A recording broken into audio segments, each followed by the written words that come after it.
السلام علیکم ویورز، بسم اللہ الرحمن الرحیم۔ پنجم کلاس کی اردو کی کتاب میں سے سبق ہم پڑھ رہے ہیں ہجر اسود کی کہانی۔ آج سے تقریباً 4000 سال پہلے جب اللہ کے رسول حضرت ابراہیم علیہ السلام اور ان کے فرزند حضرت اسماعیل علیہ السلام نے مکہ مکرمہ میں خانہ کعبہ کی تعمیر کا کام شروع کیا تو اللہ تعالیٰ کے حکم سے فرشتے جنت کا ایک پتھر زمین پر لائے۔ اس پتھر کو حجر اسود کہتے ہیں۔ تب یہ پتھر خانہ کعبہ کے ایک کونے میں نصب کیا گیا۔ حج اور عمرہ کرنے والے لاکھوں مسلمان ہر سال مکہ جاتے ہیں تو خانہ کعبہ کے طواف کے دوران حجر اسود کو بوسہ دیتے ہیں۔ یہ پتھر مسلمانوں کے نزدیک اس لیے مقدس ہے کہ ہمارے آخری پیغمبر حضرت محمد صلی اللہ علیہ وآلہ وسلم نے اسے بار بار چوما۔ آپ صلی اللہ علیہ وآلہ وسلم جب بھی خانہ کعبہ میں تشریف لے جاتے حجر اسود کو ضرور بوسہ دیتے۔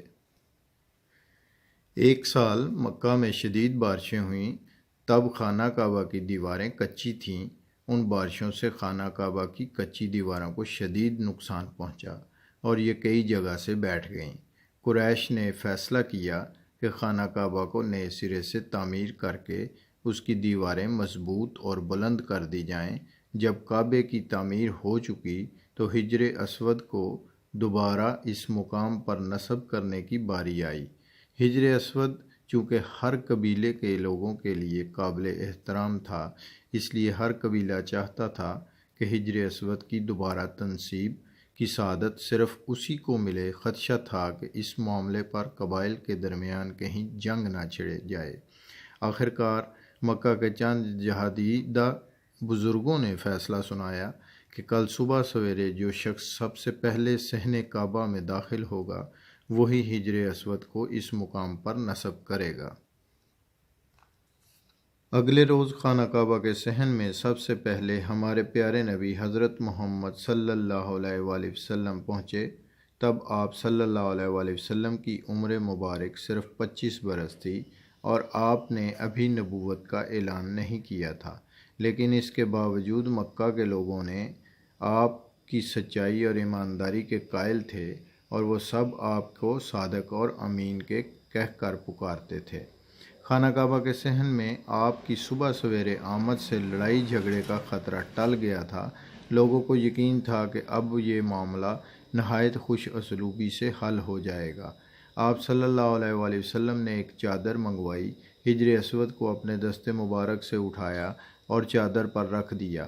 آپ نے ہر قبیلے کا ایک ایک نمائندہ لیا اور تمام نمائندوں سے فرمایا کہ وہ چاروں کونے تھام کر چادر کو اوپر اٹھائیں۔ جب چادر اس مقام تک پہنچ گئی جہاں حجر اسود کو نصب کیا جانا تھا، تب آپ صلی اللہ علیہ وآلہ وسلم نے حجر اسود کو اپنے دست مبارک میں لیا اور کعبہ کی دیوار میں لگا دیا۔ حجر اسود آج تک اسی مقام پر نصب ہے اور ہمارے پیارے نبی صلی اللہ علیہ وآلہ وسلم کی حکمت کا منہ بولتا ثبوت ہے۔ آپ صلی اللہ علیہ وآلہ وسلم کی حکمت سے مکہ کے لوگ خون خرابے سے بچ گئے۔ ہمارے پیارے نبی حضرت محمد صلی اللہ علیہ وآلہ وسلم نے 1 لاکھ مسلمانوں کے ساتھ حج کیا، جس کو حجۃ الوداع کہتے ہیں، تو انہوں نے طواف کے دوران صحابہ کرام رضی اللہ تعالیٰ عنہ کے ساتھ حجر اسود کو بوسہ دیا۔ یہی وجہ ہے کہ حج اور عمرہ کرنے والے لاکھوں زائرین اس کو بوسہ دیتے ہیں۔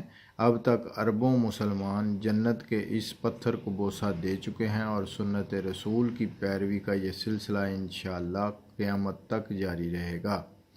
ہماری دعا ہے کہ سب کو یہ زیارت نصیب ہو۔ اللہ تعالی ہم سب کو خانہ کعبہ اور مسجد نبوی میں جانا نصیب کرے۔ اپنا خیال رکھیے گا اور نیکسٹ ویڈیو میں ملیں گے نیکسٹ سبق کے ساتھ۔ اللہ حافظ۔